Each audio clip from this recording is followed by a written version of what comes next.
Hello traders, welcome to this week's market forecast.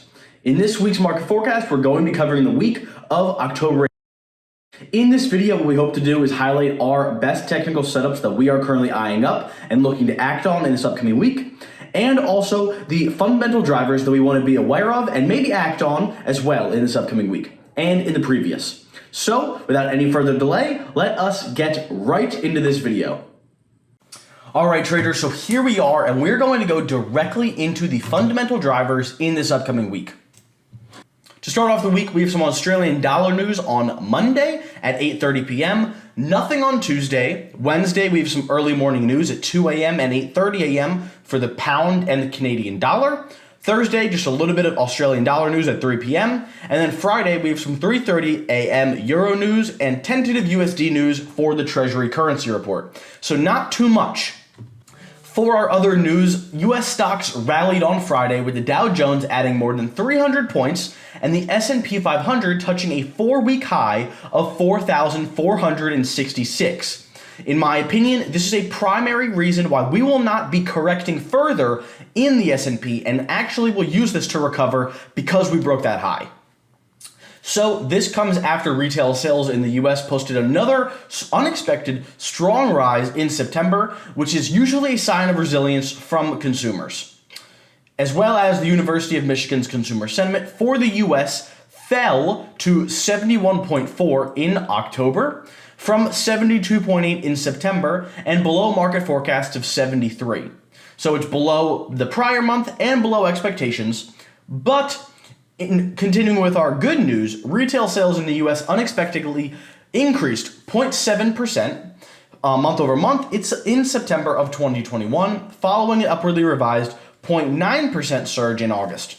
So 2 pieces of good news, 1 piece of bad news. This yields for us mixed news, but to continue on with our risk on market sentiment. This means for our currency traders, we can expect the New Zealand dollar, the Canadian dollar, the Australian dollar, the euro, and the pound to appreciate, as well as indices globally. So now let's move directly into the technical analysis portion of this video. So starting with Ethereum, we had this strong resistance fractal, which I pointed out for you guys last week.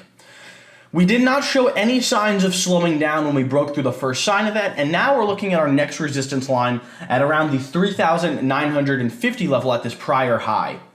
But as you can see from my expectations, my outlook is going to remain bullish on Ethereum. Moving into Bitcoin, we recently broke out of a level which I know had a lot of bold predictions stating we were going to form a double top at this 59,000 level. As you can see, we easily broke through that level and we're continuing on with our bullish momentum. I expect a short-term retracement in Bitcoin within the next week or two, but obviously medium to long term, I'm expecting a bullish projection.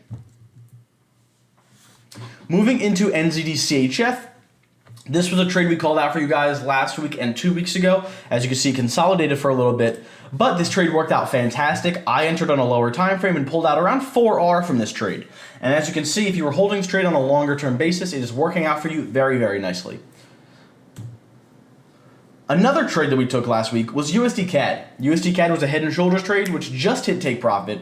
I'm expecting a retracement of some kind in the near future, but either way, we're out of the market because it hit our take profit. So congratulations if you were in that trade. This is something that I really wanted to show you guys because this looks like a very, very great entry. Here is a 5-wave move we're looking to catch on GBPAUD. We had wave 1 complete, wave 2 complete, wave 3 complete, and now wave 4, and we are anticipating wave 5. How do we know wave 4 completed?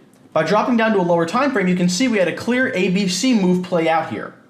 Now, my expectations are prices to bounce around this level, break out of this falling wedge, and continue moving higher to complete our 5th wave.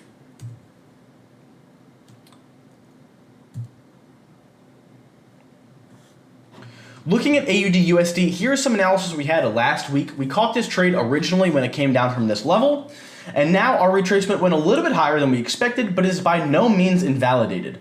This is just something that I'm going to be keeping my eye on, this wedge that I have drawn out for you here. If we break out the support line of this, obviously that is going to be our trade entry to continue short.